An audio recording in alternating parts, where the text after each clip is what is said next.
Hi ನಮಸ್ತೆ friends, welcome back to Geetha ಸರಳ ಅಡುಗೆ. ಬನ್ನಿ ನಾವು ಇವತ್ತು ಮಸಾಲೆ ದೋಸೆ ಹೇಗೆ ಮಾಡೋದು ಅನ್ನೋದು ನೋಡೋಣ. ನೋಡಿ, ಮೊದಲಿಗೆ ನಾವಿಲ್ಲಿ 3 ಗ್ಲಾಸ್ ರೇಷನ್ ಅಕ್ಕಿ ತೊಗೊಂಡಿದ್ದೀವಿ. ರೇಷನ್ ಅಕ್ಕಿನೇ ತೊಗೊಳ್ಳಿ, ಚೆನ್ನಾಗಿರುತ್ತೆ. 3 ಗ್ಲಾಸ್ ಅಕ್ಕಿಗೆ 3/4 ಗ್ಲಾಸ್ ಉದ್ದಿನ ಕಾಳು ಅಥವಾ ಉದ್ದಿನ ಬೇಳೆ ತೊಗೊಳ್ಳಿ. ನಂತರ 1 ಟೇಬಲ್ ಸ್ಪೂನ್ ಕಡಲೆಬೇಳೆ, ಒಂದು ಅರ್ಧ ಸ್ಪೂನು ಮೆಂತ್ಯ ಕಾಳು, ನಂತರ ಇದಕ್ಕೆ 2 ಟೇಬಲ್ ಸ್ಪೂನು ಶೇಂಗಾ ಬೀಜ ತೊಗೊಳ್ಳಿ, ಕ್ರಿಸ್ಪಿ ಚೆನ್ನಾಗಿ ಬರುತ್ತೆ. ನಂತರ 3/4 ಗ್ಲಾಸು ಅವಲಕ್ಕಿ ತೊಗೊಂಡಿದ್ದೀವಿ ನಾವಿಲ್ಲಿ. ನಂತರ 2 ಟೇಬಲ್ ಸ್ಪೂನು ಹೆಸರುಬೇಳೆ, ಇದು ಅಷ್ಟೇ ಕ್ರಿಸ್ಪಿನೆಸ್ ಬರಲಿಕ್ಕೆ ಹಾಕ್ಕೊಳ್ತೀವಿ. ನಂತರ ಎಲ್ಲ ಅದನ್ನು ಸೇರಿಸ್ಬಿಟ್ಟು ತೊಳ್ಕೊಳ್ಳೋಣ ಚೆನ್ನಾಗಿ. ಒಂದು 3 ರಿಂದ 4 ಬಾರಿ ಚೆನ್ನಾಗಿ ತೊಳ್ಕೊಂಡು ನಾವಿಲ್ಲಿ 8 ತಾಸು ನೆನೆಸಿಟ್ಕೊಂಡಿದ್ದೀವಿ. ನೋಡಿ, ನೆನೆಸಿಟ್ಕೊಂಡಿರೋದನ್ನ ರಾತ್ರಿಗೆ ನಾವು ಈ ರೀತಿ ಮಿಕ್ಸಿ ಜಾರ್ಗೆ ಹಾಕೊಂಡ್ಬಿಟ್ಟು ನೀಟಾಗಿ ನುಣ್ಣಗೆ ರುಬ್ಕೋಬೇಕು. ನೋಡಿ, ರುಬ್ಕೊಂಡಾಗಿದೆ. ಇವಾಗ ಇದನ್ನು ನಾವು ಸ್ವಲ್ಪ ಸಕ್ಕರೆ ಹಾಕ್ಬಿಟ್ಟು ಇದನ್ನು ಮತ್ತೆ 8 ತಾಸು ಫರ್ಮೆಂಟೇಷನ್ ಆಗಲಿಕ್ಕೆ ನೈಟ್ ಎಲ್ಲ ಮುಚ್ಚಿಬಿಟ್ಟು ನೀಟಾಗಿ ಒಂದು ಇದರಲ್ಲಿ ಈ ಥರ ಸಕ್ಕರೆ ಹಾಕಿದ್ಮೇಲೆ ಮಿಕ್ಸ್ ಮಾಡಿ ನೀಟಾಗಿ ಮುಚ್ಚಿ ಇದನ್ನು ನೈಟ್ ಎಲ್ಲ ಒಂದು 8 ಅವರ್ಸ್ ಇಡಬೇಕು ಫರ್ಮೆಂಟೇಷನ್ ಆಗಿ. ನೋಡಿ, ಫರ್ಮೆಂಟೇಷನ್ ಆಗಿದೆ, 8 ಅವರ್ಸ್ ಆಗಿದೆ.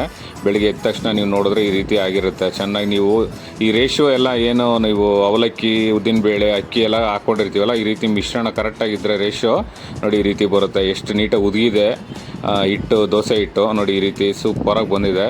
ಬನ್ನಿ ಇವಾಗ ನಾವು ದೋಸೆಗೆ ಯಾವ ರೀತಿ ಮತ್ತೆ ಸೋಡಾ ಉಪ್ಪು ಬೆರೆಸ್ಕೋಬೇಕಲ್ವಾ, ಸ್ವಲ್ಪ ಸಪ್ರೇಟ್ ಮಾಡ್ಕೊಂಡು ಬೆರೆಸ್ಕೊಳ್ಳೋಣ. ಒಟ್ಟಿಗೆ ಎಲ್ಲ ಹಿಟ್ಟಿಗೂ ಬೆರೆಸ್ಕೊಳ್ಳೋದು ಬೇಡ, ಯಾಕಂದರೆ ನಾವು ಬೇಕು ಅಂತ ಹೇಳಿದ್ರೆ ಫ್ರಿಡ್ಜಲ್ಲಿ ಇಟ್ಕೊಂಡು ನೆಕ್ಸ್ಟ್ ಡೇ ಯೂಸ್ ಮಾಡ್ಬೋದು. ಸೋಡಾ ಉಪ್ಪು ಹಾಕಿದ್ದನ್ನ ನಾವು ಇಟ್ಕೊಳ್ಳೋಕ್ಕಾಗಲ್ಲ.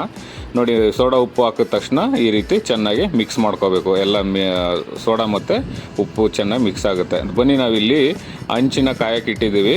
ನಂತರ ನಾವಿಲ್ಲಿ ಹಂಚು ಕಾದಿದೆ. ಇವಾಗ ಸ್ವಲ್ಪ ನಾವಿಲ್ಲಿ ಕ್ಯಾಸ್ಟ್ ಐರನ್ ತವರನ್ನ ಯೂಸ್ ಮಾಡಿದ್ದೀವಿ, ನಾನ್ ಸ್ಟಿಕ್ ತವರನ್ನ ಯೂಸ್ ಮಾಡ್ತಾ ಇಲ್ಲ ನಾವಿಲ್ಲಿ. ನೋಡಿ, ಇವಾಗ ಹಂಚು ಕಾದಿದೆ, ದೋಸೆ ಒಯ್ತಾ ಇದ್ದೀವಿ.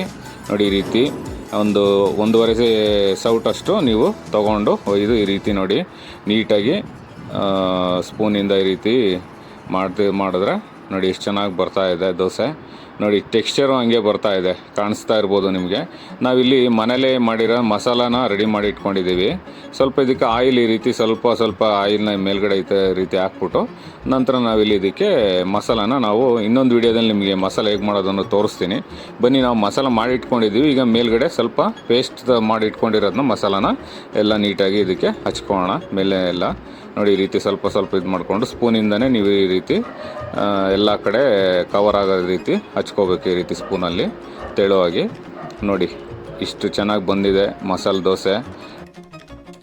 ನೋಡಿ, ಹೋಟೆಲ್ ಸ್ಟೈಲಲ್ಲೇ ಬಂದಿದೆ.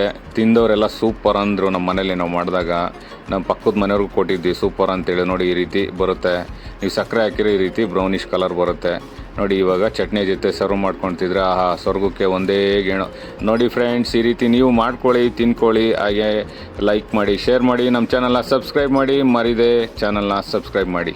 ಥ್ಯಾಂಕ್ ಯು, ಧನ್ಯವಾದಗಳು. ಮತ್ತೆ ಮುಂದಿನ ವಿಡಿಯೋದಲ್ಲಿ ಸಿಗೋಣ.